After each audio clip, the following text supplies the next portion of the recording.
And good afternoon, race fans. Welcome to Today at the Races, presented by Fidelity First. I'm Stan Salter, along with our odds maker, Keith Fustel. And here we go. Black-Eyed Susan and Preakness 143 week is here. We kick off the three-day race weekend. We'll wrap things up after the 14th race on Saturday night. Great card on Friday. Hats off to the racing office. Everybody in there did a great job. The card on Friday is off the charts, and a good-looking card for Saturday as well. Good-looking car. We completed those odds last night. I want to thank Action Andy, the man, the Prezi out in Vegas, Vinny Perone and Dylan Smith. We all kind of gang up these days and work on the lines and got through them. As you say, racing office did a nice job, some highly competitive races, and our feature, the Preakness Stakes. All right, well, we'll talk about the odds in just a second, but let's show you the Black-Eyed Susan Day logo, as tomorrow is Black-Eyed Susan, the Grade 2. We also have the Grade 3 Pimlico Special, some talented runners in both those races. And, of course, you have the Black-Eyed Susan Day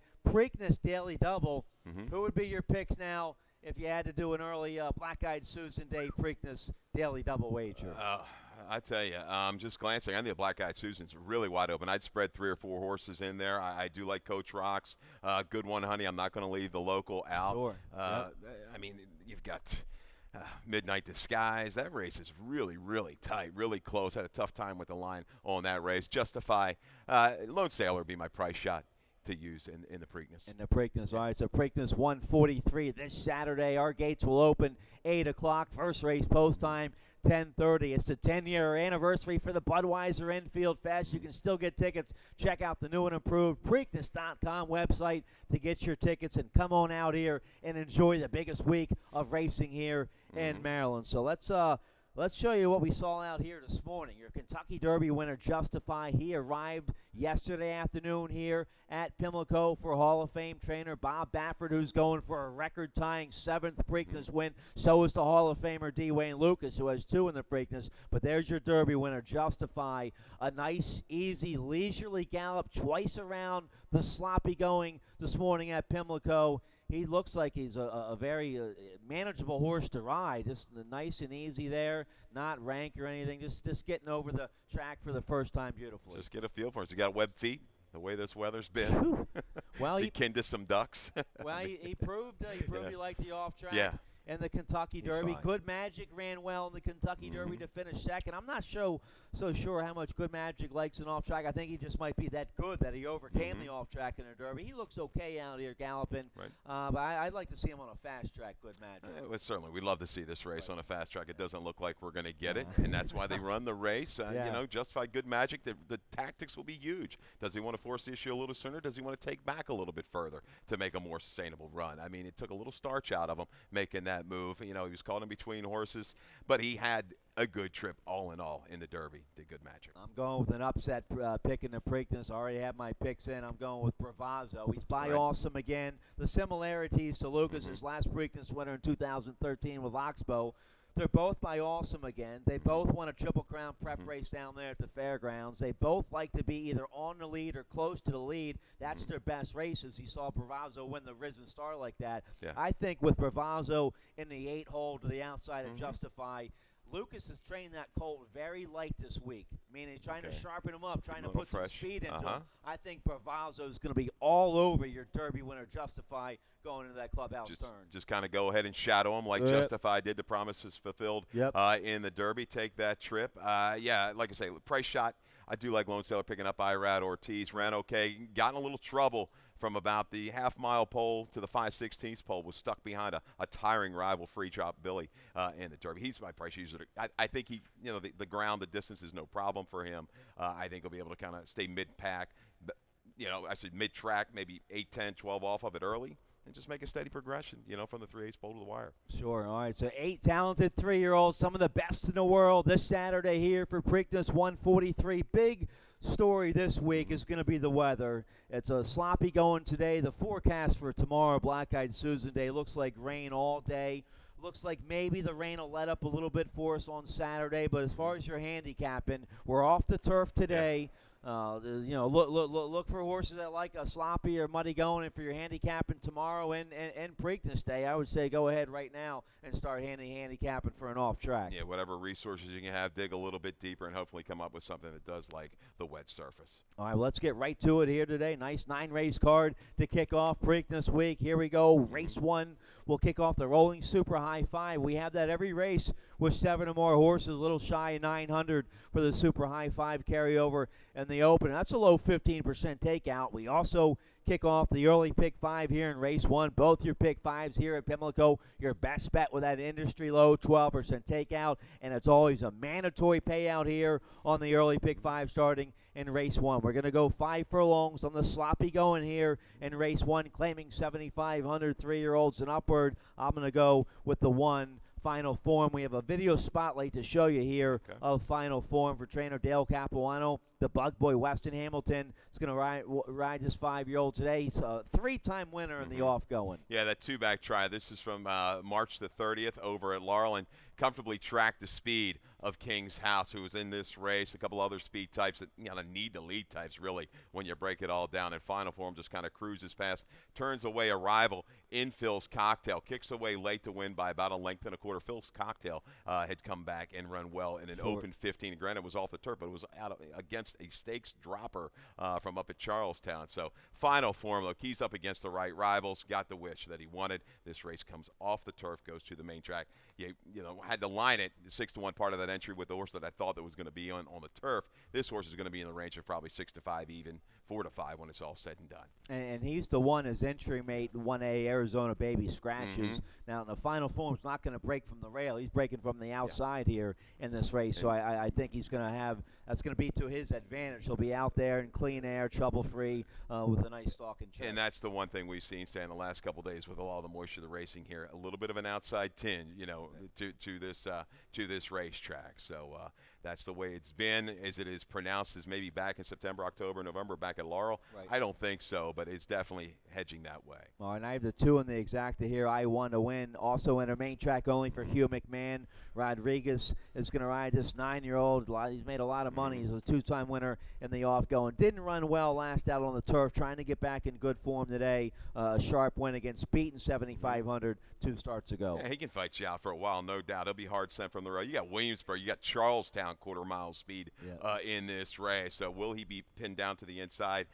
He very well may be. I think that's going to soften him up a little bit. I like Poised for Action, kind of a fresh horse coming in for Service. This horse, Service does well with these kind of layouts. I think this horse just kind of sits and makes a circling move from mid-pack. That could be a big week for John Service. Of course, he has Diamond King, your Tessio winner, entered into Preakness. Make the rider Fergal Lynch there on the 14, Poised for Action, who does draw in off the AE and run a race 1. Let's take a look here at the second to kick off the early pick 4. We're going 6 furlongs here in the second, claiming 5,003 and up. Never win 2 lifetime. I'm going to go with the 5 on top here. You like the 5 a little bit here. Shoot the Gap for Tom Morley. Weston Hamilton will ride. Sharp Maiden scored 2 starts to go against Maiden 10. Didn't run very well versus winners last out. That was going 7 furlongs. We cut back a furlong here today. This is a soft group. There's not much else in here that looks better than the 5, Shoot the Gap. Yeah, Shoot the Gap's kind of worked his way down the ranks. Was up there in New York, came down here to get the maiden breaking score for 10. It was a good effort, a gritty effort.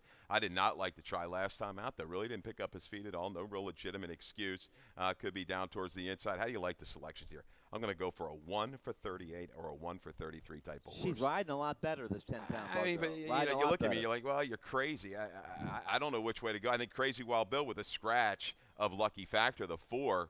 I think Crazy Wild Bill, it's his race to lose on the front end for trainer Brandon McFarland. He's got plenty of speed. Look at those internals last time going 5.5 at Pimlico. 22-3, 45-4. Key Mono was first-time Damon that day. Ran lights out. A buyer of 75, drawing off by some 10 lengths. Crazy Wild Bill, I think, can just go ahead and go as far as he can. The best 2 races of recent note on a sloppy sealed surface at Laurel Park. Patriot Saint just needs to break better. I think he's the one horse that's going to make the best close, but he has had a ton of trouble out of the gate. And you get a nice lightweight assignment there, 112 with your top pick with the 10-pound Bug Girl, Ty Liapustino, who was riding better at that Laurel Spring meet and doing well here at Pimlico. I use the 8 in my exacta here is fantastic for Ann Merriman. Vargas takes the call on this 4-year-old son of Orientate today, who does have a win in the off-go, and that was a long, long time ago when he broke his maiden about a year and a half ago at Laurel Park. He hasn't really run a lick in his 4 starts off the layoff. Ann does the right thing here today,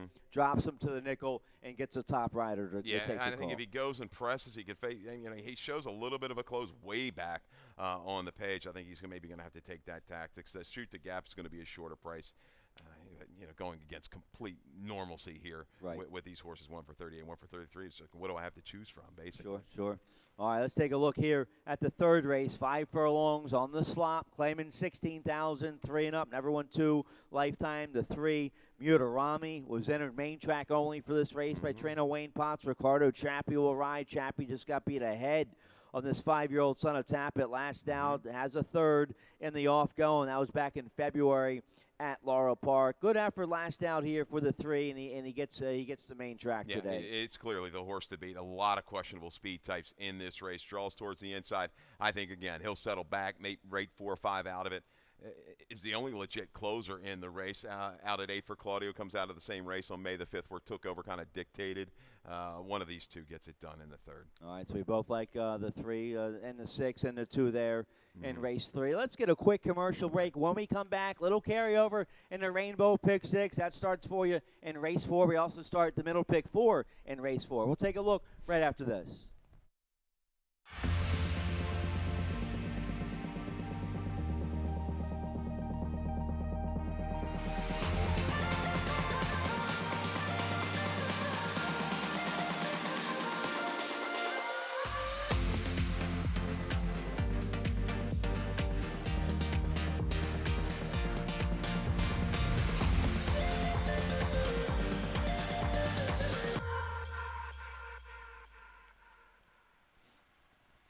All right, Preakness.com. That's where you get your tickets for this Saturday's Preakness 143 and Black Eyed Susan Day on Friday. Here we go, race 4. We kick off the 20-cent Rainbow Pick 6. Carryover today, a little shy of 900. We also kick off the Middle Pick 4 here in race 4. Nice group of maiden special weight 2-year-old fillies going 4.5 furlongs. We have a video spotlight to show you the 4 Montana Sunset. Has some good experience probably from that debut in a tough maiden special weight at Keeneland. Let's show you the start here of this Keeneland race. Yeah, and the green and black blocks there just broke a step still actually a little bit inward. Had this check pretty sharply leaving the gate at Keeneland. Wesley Ward, he's come in here time and time again and done well with the 2-year-olds. I think this is a little saltier bunch than what the horses at Laurel, the horses that have run the 1 Marching Livid and no free refunds have run against. Makes a decent little run into the pack up to the inside, gets within 4 or 5 lengths and just flattens out from there. Montana Sunset, their second time out with a cleaner break, I think will be the speed of the speed. You look on the bottom side, the Dam, she was 3 for 6 on an off track. And Wesley Ward gets the jockey services of Tyler Gaffleone, one of the leading riders down there at Gulfstream Park. Tyler Gaffleone be riding up here this week at Pimlico. So I like the 4. I use her in my top 3. I'm going to go with the 3, no refunds. Game effort in debut. They bet her down as a favorite. 2-year-old Maryland bred from the Mobley family by Buffum. A good second. I like the comment there. Game between good second to Gallinor, who was won one of those prep races down there where Camden, Charleston, somewhere. It had race experience. Now we find that out. Yeah, now we had race experience. And but no refunds, a good game effort there. Yeah, both those two hard to separate. The 1 or the 3. 3 might be on the better part of the racetrack when it's all said and done. No refunds. Was fanned about 4 and 5 wide, turning for home. March's Livid was dead game though on the front end, and Cal Lynch has had a lot of success recently the last couple of years with his 2-year-olds. That's a nice group of runners here. Yeah, Cal Lynch with the 1, the 6 Helen Song. I throw into the Helen Song. Could be a big weekend for Jose Corrales. He has something awesome in the Pimlico Special on Friday. It's a 2-year-old filly by Candy Ride. Maybe she wants a little longer turf down the road, but she's been working well at Laurel Park. Nice half-mile work last Sunday. Hey, Mother, the Grade 2 stakes place on a wet surface. Candy Ride with 20%. It's about 20% with the off-track runners. All right, good stuff. Let's take a look here. Race 5, we kick off the late pick 5. Industry low, 12% takeout on the late pick 5 starting here. In race 5, we're going a mile and 16th on the sloppy going. 25,000 starter allowance. Never won 2 lifetime is the condition. Right to the front, Ferrer. Right to the front, Jose Ferrer on the 1. Mr. McGinty for Greg Sacco, 4-year-old son of Unbridled Song. Had a nice win 2 starts ago, coast to coast, going a mile at Penn. That was a little cheap, maiden 15, but stepped up to this level last out at Laurel Park, going 7 furlongs, went to the front. Good second that day behind Royal Hussar. Mr. McGinty can maybe relax a little bit more on the front end today if he can get the lead going into that first clubhouse turn and slow it down. I like the 1, Mr. McGinty, in front here. Interesting whether he can shake free or he's going to have to ease back off the leaders and kind of move to the outside and stalk. We got a confidence booster, Stan, 2 back when going to Penn, dropping to the 15 and whistling there. But I think there's some other speed types that kind of keep him occupied. I'm looking for a little bit of a flyer here with the 8, Jorn, or the 10, Bust Off. The 8, going to go second time for Mary Epler. Reach and grab this horse for $20,000. Interesting. The horse was purchased for $320, got down to the maiden 20s, then ran this horse back in a restricted race on the turf. She keeps this horse in. It's been freshened up a little bit since that race down at Gulfstream. Look at the 61 to 100-day layoff. She's 27% with all ROI hedging towards 5. I looked at the breeding. Uncle Mo, very good with the West Track runners, 21% strike rate. And the Dam, Miss Cha-Cha. You look at this horse once it has speed and then kind of back up the last 2. Now, the Dam is kin to a couple, like, really marathon-type runners. So I'm going to take a little shot with Joran here on the home track for Mary Epler. Who are your picks here? 8-10, 114. 8-10, 114 in race 5. 8-10, 114. Yeah. Okay. I missed my cue there and paid for it dearly. Let's throw up the late pick 5 ticket here. $36 play. I'll go 4 deep here in race 5 with the 1-5, 7-14. Going 2 deep there in race 6 with the 7-9, 3 deep there in that maiden special weight, the 7th race. My key horse here in race 8, nice allowance feature of the day, going 2 turns. I'm going to key on the 7, Legit. It's going to be a popular favorite in there. Curlin Colt for Todd Pletcher, Tyler Gaffleone will ride, then going 3 deep there in the finale. 1-4-6, $36 play for my late pick 5. Now let's see if we can. Let's check out the picks here for race 5. See if I can get live here in the first leg. Mile and a 16th starter allowance condition here. Let's talk about your top pick here, the 8, Joran. Rosario Montanez is going to ride this Uncle Mo. Colt for Gelding, for Mary Epler. First start up here at Pimlico. Yeah, that's what we're talking about. I don't mind the dirt, this transition back to the dirt. This horse has worked very well over this racetrack. All surface should be fine. Look down at the breeding. The mare was kindled some marathon runners. I mean, he ran 12 furlongs and no problem there with the distance. I think this horse is going to get a good stalking trip from the outside. If anybody can get a horse to stretch out, a trainer, it's Mary Epler. The 10, Bust Off. I'm going to completely toss the try on the turf last time out. The 2-back try was good enough. Behind Takedown, 3's Overdeuce has been entering a couple stakes over the weekend. We got to just see which way Gary Capuano is going to do. 2-back try was good. Made a decent move into good internal fractions. A little fade late. Force may take back a little bit further, and I think a more sustainable run is in store for Bust Off. All right, you like the late pick 4 today. That starts here in race 6. We're going 6 furlongs here. Let's kick up the late pick 4 here for Keith. Nice starter allowance here to kick off it. Yeah, a little late pick 4 action, not too expensive, $20. Everybody's probably going to have to try to get this free square with Pletcher in the 8th. If you beat him, it's really going to enhance the ticket. I think he looks awfully tough. 6th race gets you started with the 1, Birdie's Honor, and the 7, Cash Exchange. 7th race, a spread race all the way. 1, 4, 8, 10, and 14. The 8th race, a single with Legit for Pletcher. If you could go too deep, maybe American Lincoln in there. And in the 9th, 5, 9, 10, 13. Nightcap, a real tricky event. I Carumba, I think the transition back to the dirt is going to be fine. Speed threat, clearly, for Lacey's horse. That would be Poplar Avenue. All right, so we're both keying on the Pletcher horse, Legit. We have a video spotlight of that runner. Looked like a very impressive debut assignment. Let's take a look here at the 6th race. I go with the 7 on top, Cash Exchange. We have a stat here you have on Kieran McGee and the 7 Cash Exchange, who gets Vargas to ride race 6. Yeah, I think this horse 1 is going to really like the off track today. Showed that back in February, Laura. But here's your stat for Cash Exchange and Kieran McGee. Kieran, the past 2 years, 5 for 14. That's 36% with turf to dirt runners and going from route to a sprint. That little combination is pretty good. 36% with an ROI of over $3. I've got this horse lined a little too high, 9-2. I think this horse is going to end up down in around the 3-1 range, maybe even a little bit lower. I definitely, first glance at this, look back at it, I said, yeah, it's kind of competitive. I think with the slop, this horse is going to come down in odds clearly. Yeah, big win in the slop at Laurel back in February, 1 by 10. So maybe right to the front with the 7 Cash Exchange. I have on top. Do you have them on top? I do.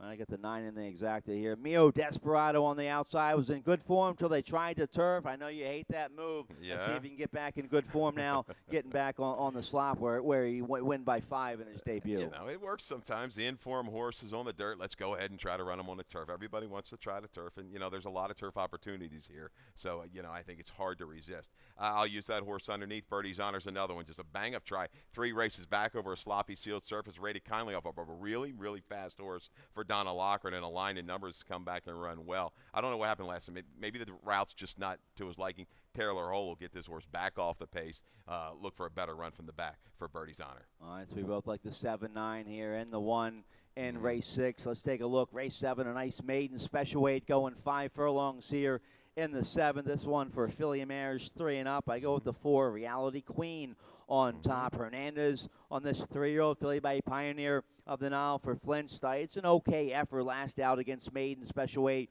going 5.5 on the main track. This will be the first time on an off track for the for Reality Queen. Looked like the filly had some speed on the turf. Didn't have too much speed last out, but maybe in the sloppy going, the 4 Reality Queen can get out there early. Yeah, I don't think she necessarily needs the lead either. Saying she had a legitimate excuse. You see the short comment bumped at the start, then steadied going into the far turn and kept on willingly in jail. A big effort for Trombetta that day. I like her right back. The recent work strong. I mean, she's going great guns. And if I remember correctly, I picked her on top last time and coming out of a key race back at Churchill last summer. So I'm going to use Reality Queen. You still get 2 for the price of 1 here, or for the Delacour, or is it we got to scratch? So the 1A is running and the 1. Yep, yep, they're both running. In. So, you know, how can you go wrong? Sure. 2 for 1.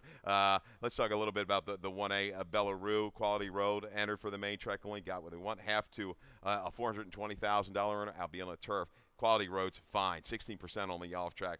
Bottom side is good, belong to me.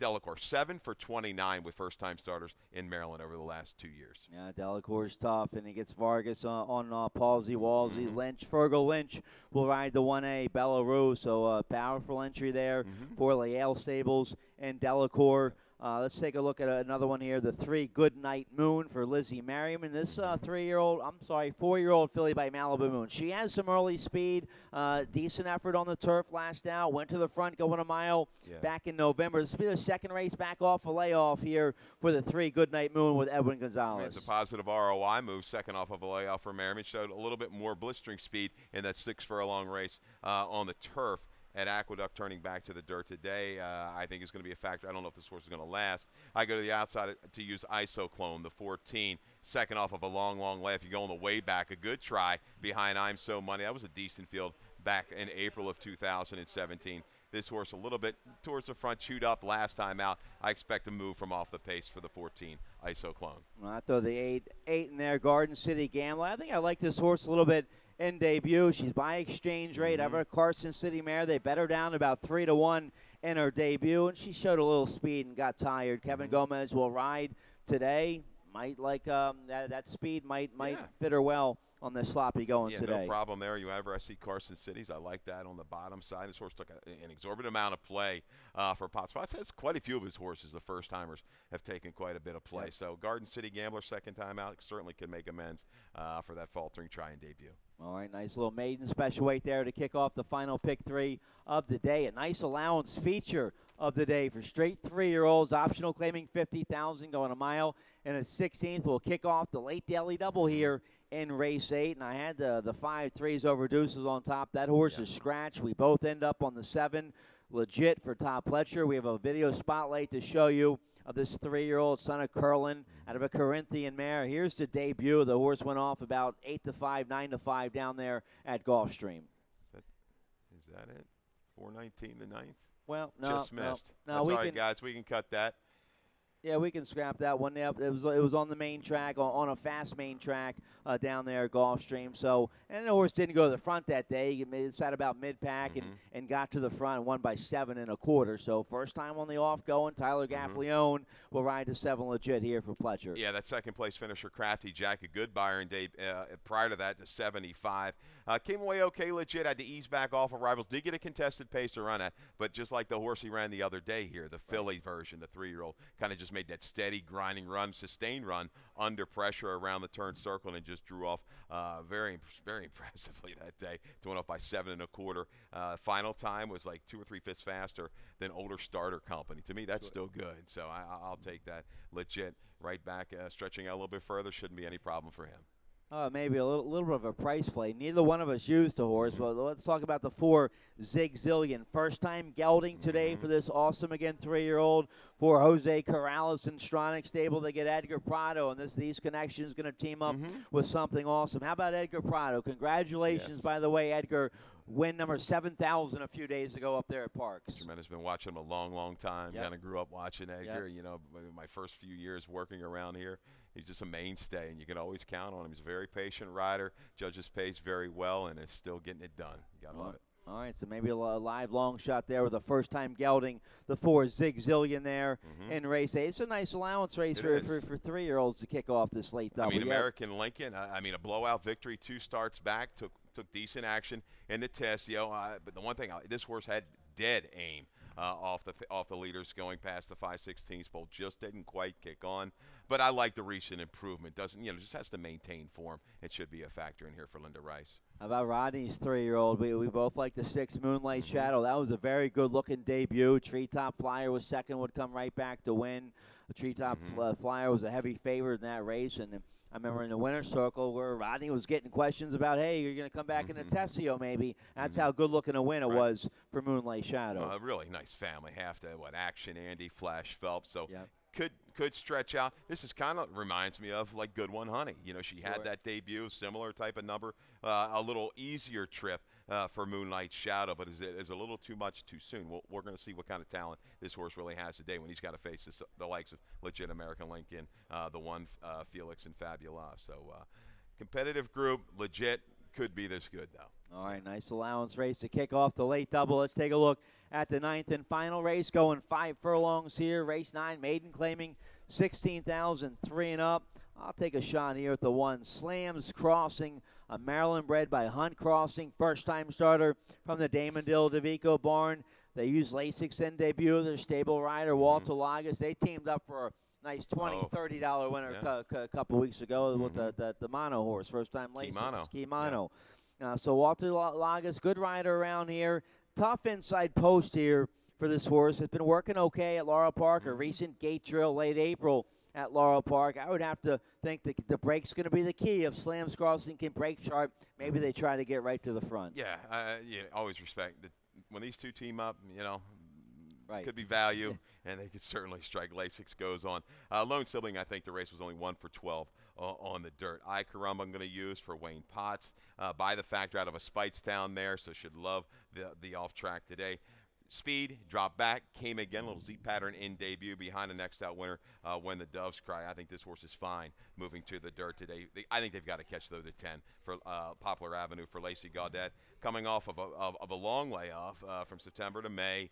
Good speed, 22 and 246 before faltering. I think is going to be able to shake clear of this bunch, but negative drop from the maiden special weight to the maiden claiming. Get Montanez, good gate rider on the 10 Poplar Avenue. I had the 6 in my exacta here. Fort Brandy for Jamie Ness. This horse showed speed in the slop last out at this level, coming off about a 5-month layoff. Yomar Ortiz was aboard that day. He's back aboard today. The 6 Fort Brandy, I think, might like the conditions here, race 9. Yeah, and lurking in the weeds. There's the 13, Seeking the Sunset, does get in by Freud. This horse, only showing one workout that I have on the paper. Is that what you have, Stan? Just the one work, May 1st? 5/8 and 102 and 3. Picks up Lynch. These two hit at a good rate. Good positive ROI of over $3. A little sneaky first there, the 13, Seeking the Sunset. The recent 2 days ago work, because I just printed these out today. I did my original handicapping on the first cut. That's why I'm a little light on notes. Okay. My notes are on the early cut. But, recent work 2 days ago for this gelding. The 13, Seeking the Sunset, May 15th at Laurel Park in the mud, 49 and 2. That's a pretty good move. Yeah. Yep. Sharpen it up, ready for debut. Should get a nice trip on the outside. We both like the 13. All right, that's the 9th and final race. Good luck in all your live will pays going in to race 9. Check out the guaranteed multi-race wagers we have for you this Friday and Saturday. We have 3 $300,000 guaranteed pulls for you Friday, Black Eyed Susan Day. And then I believe we have 4 guaranteed multi-race wagers for you on Saturday, including $1 million pick 4, and then the big one, a $2 million pick 4 later on in the card Saturday. Take a slice. I'll just take a small percentage of that. That's fine. That'll get me by. All right. Hold Good. me for a couple months. Pete, we have the odds? Okay, beautiful. All right, we have the Preakness odds Here we board. go. Here we go. Preakness 143, Quip 12-1 on the inside. Good Magic, your second choice at 3-2. Justify 1-2. Give us a little quick history, a little education. What went into making the odds say just for Justify at 1-2? Just based on